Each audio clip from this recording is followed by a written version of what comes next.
इस वीडियो में हम करेंगे कक्षा 9 का प्रश्नावली 8.2 का प्रश्न नंबर 6, जो कि इस प्रश्नावली का लास्ट प्रश्न है। प्रश्न है ABC एक त्रिभुज है जिसका कोण C समकोण है, यानी कि ABC ये एक त्रिभुज है। इस त्रिभुज में जो C है यहाँ ये समकोण है, यानी यहाँ पर 90 अंश का कोण बनता है। आगे प्रश्न, कर्ण AB के मध्य बिंदु M से होकर BC के समांतर खींची गई रेखा AC को M पर प्रतिच्छेद करती है, यानी कि AB का मध्य बिंदु है M से रेखा खींची गई है BC के समांतर, जो AC को D पर प्रतिच्छेद करती है, यानी कि D पर काटती है, यहाँ काटती है। आगे है दर्शाइए कि हमें दिखाना है पहले भाग में D भुजा AC का मध्य बिंदु है, यानी कि पहले भाग में हमें ये दिखाना है जो D है वो भुजा AC का मध्य बिंदु है, ये दिखाना है हमें पहले भाग में। तो उसके लिए हम देखेंगे त्रिभुज ABC, इस त्रिभुज में जो MD है वो BC के समांतर है और जो M है वो AB का मध्य बिंदु है। तो जो D है AC का मध्य बिंदु हो जाएगा, ये हो जाएगा मध्य बिंदु प्रमेय के विलोम से। तो इसे हम यहाँ लिखें, यानी यहाँ करें इसका पहला भाग। सबसे पहले लिखें त्रिभुज ABC में, त्रिभुज ABC में, ABC त्रिभुज में हम देखेंगे जो M है AB का मध्य बिंदु है, तो यहाँ लिख देंगे M AB का मध्य बिंदु है, मध्य बिंदु है। M AB का मध्य बिंदु है, जो MD है BC के समांतर है, लिखेंगे MD समांतर है BC। अगर MD BC के समांतर है और MAB का मध्य बिंदु है, तो जो D है AC का मध्य बिंदु हो जाएगा मध्य बिंदु प्रमेय के विलोम से। तो इसे लिख देंगे D AC का मध्य बिंदु होगा। किससे हो जाएगा? ये हो जाएगा मध्य बिंदु प्रमेय के विलोम से। ब्रैकेट में लिख देंगे मध्य बिंदु प्रमेय के विलोम से, यानी कि मध्य बिंदु प्रमेय के विलोम से ये D है AC का मध्य बिंदु हो जाएगा, यानी कि AD बराबर CD। इसे हम लिख देंगे, यानी कि AD बराबर है CD। इसे माने समीकरण 1, यानी कि पहला भाग हो चुका है हमारा कंप्लीट। पहले भाग में हमें यही दिखाना था कि D है भुजा AC का मध्य बिंदु है, हम दिखा चुके हैं जो D है भुजा AC का मध्य बिंदु है। अब हम करेंगे इसका दूसरा भाग। दूसरे भाग में है MD लंब है AC पर, यानी कि जो MD है वो AC पर लंब है, ये हमें दिखाना है, यानी कि ये वाला कोण और ये वाला कोण दोनों ही 90 अंश के बनते हैं, ये दिखाना है। तो यहाँ करते हैं हम दूसरा भाग। इसके लिए हम देखेंगे जो MD है BC के समांतर है और जो AC है ये हो जाएगी तिर्यक रेखा। अगर ये तिर्यक रेखा है तो ये कोण और ये कोण दोनों होंगे बराबर। क्यों होंगे? क्योंकि ये बन जाते हैं संगत कोण और संगत कोण होते हैं बराबर। तो इसे हम लिखेंगे, यानी कोण ADM, या लिखें कोण ADM बराबर किसके होगा? कोण ACB के, इस कोण के, कोण ACB क्यों होगा? ब्रैकेट में लिखेंगे संगत कोण, यानी कि ये संगत कोण है इसलिए बराबर है। अब कोण ADM बराबर ACB कितना है? यहाँ समकोण है, ये प्रश्न में दिया हुआ है, तो ये हो जाएगा 90 अंश का, यानी ये 90 है तो ये भी 90 अंश का हो जाएगा। अब हम देखेंगे जो AC है एक सीधी रेखा है, तो ये कोण और ये कोण इन दोनों का योग होगा, वो होगा 180। क्यों होगा? क्योंकि ये बन जाएगा रैखिक योग। तो इसे हम लिखेंगे, यानी कोण ADM, यहाँ लिखें कोण AD डी एम प्लस कोण सी डी एम, ये वाला कोण सी डी एम बराबर कितने होगा 180 अंश के होगा। क्यों होगा? क्योंकि ये बन जाता है रैखिक योग। ब्रैकेट में लिखेंगे रैखिक रैखिक रैखिक योग, यानी रैखिक योग हो जाता है, इसलिए इन दोनों का योग 180 है। अब हम निकाल चुके हैं कोण A D M. A D M कितना है 90 है, तो यहाँ लिखेंगे 90 प्लस कोण सी डी एम बराबर कितना है 180। ये हो जाएगा कोण सी डी एम बराबर 180। 90 को ले जाएंगे दूसरी साइड तो हो जाएगा माइनस के।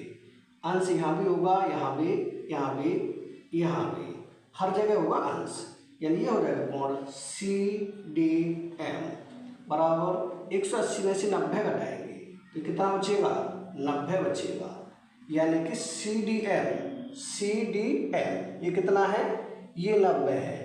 ये 90 हम सिद्ध कर चुके हैं, ये भी 90 सिद्ध कर चुके हैं। इसका मतलब ये है कि जो एम डी है ए सी पर लंब होगा।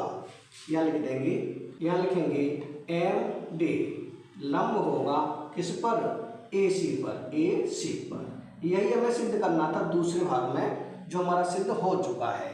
यानी जो एम डी है ए सी पर लंब है, यानी कि दोनों तरफ 90 अंश का कोण बनाता है। तो हमने ये सिद्ध कर दिया कि दोनों तरफ 90 अंश का कोण बनाता है, इसलिए एम डी है ए सी पर लंब है। ये हो जाएगा हमारा दूसरा भाग। अब हम करेंगे इसका तीसरा भाग। तीसरे भाग में है सी एम बराबर एम ए, यानी कि सी एम बराबर है एम ए।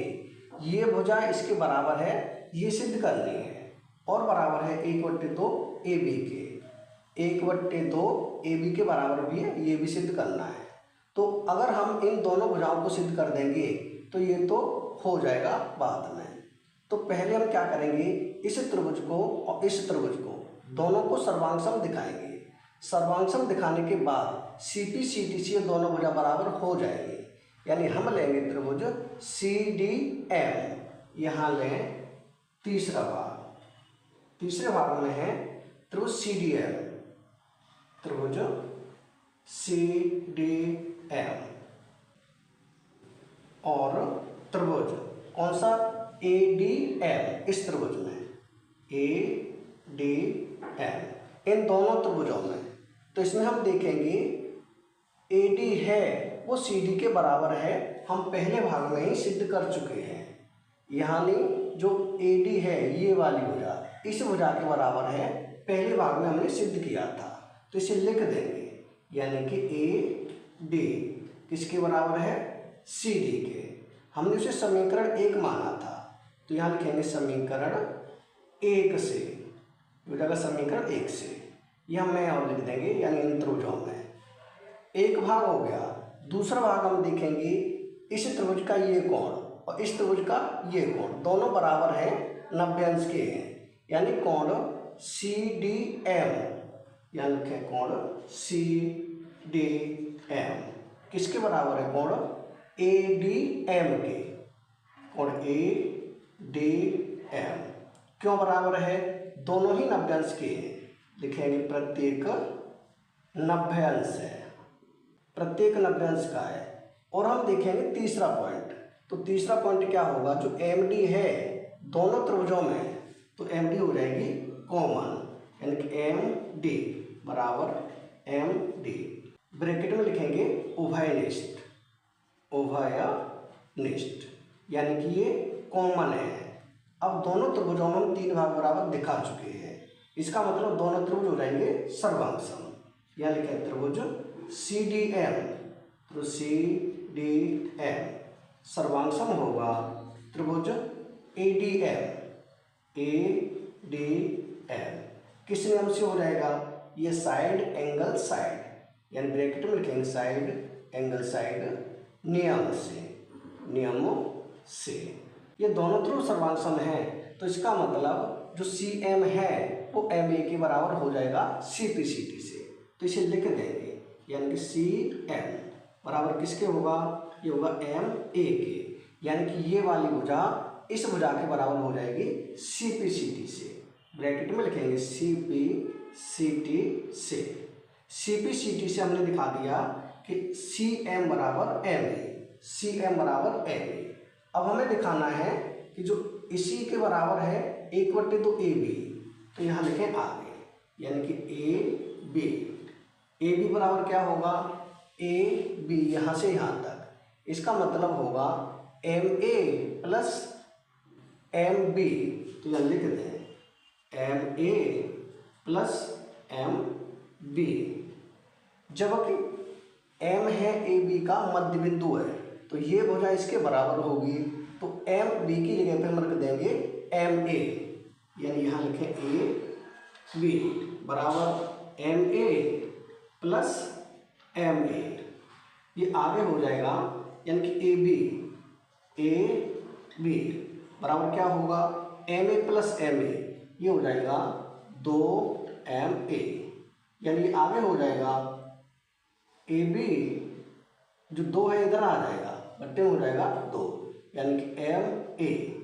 यानी इसे ऐसे भी लिख सकते हैं 1/2 ए बी, 1/2 ए बी बराबर किसके है, एम ए। यानी अब हम देखेंगे जो एम ए है सी एम के बराबर भी है, और एम ए है वो 1/2 ए बी के बराबर भी है, तो ये तीनों हो जाएंगे आपस में बराबर। तो इसे हम यहाँ लिख दें, यानी ये हो जाएगा सी एम बराबर एम ए, यानी कि सी एम बराबर एम ए। यहाँ लिखें सी एम बराबर एम ए, बराबर किसके है, एम ए किसके बराबर है, 1/2 ए बी के, यह हो जाएगा 1/2 ए बी। यही हमें सिद्ध करना था तीसरे भाग में कि सी एम बराबर एम ए, सी एम बराबर एम ए बराबर में है 1/2 ए बी, बराबर 1/2 ए बी। ये हो जाएगा हमारा तीसरा भाग। इस प्रश्न के तीनों भाग हो चुके हैं कंप्लीट, यानी कि प्रश्न नंबर 6 हो चुका है कंप्लीट। यानी इसी प्रश्न के साथ ये चैप्टर हो चुका है कंप्लीट। अगर वीडियो पसंद आए तो लाइक करें, कमेंट करें, अपने दोस्तों के साथ शेयर करें। धन्यवाद।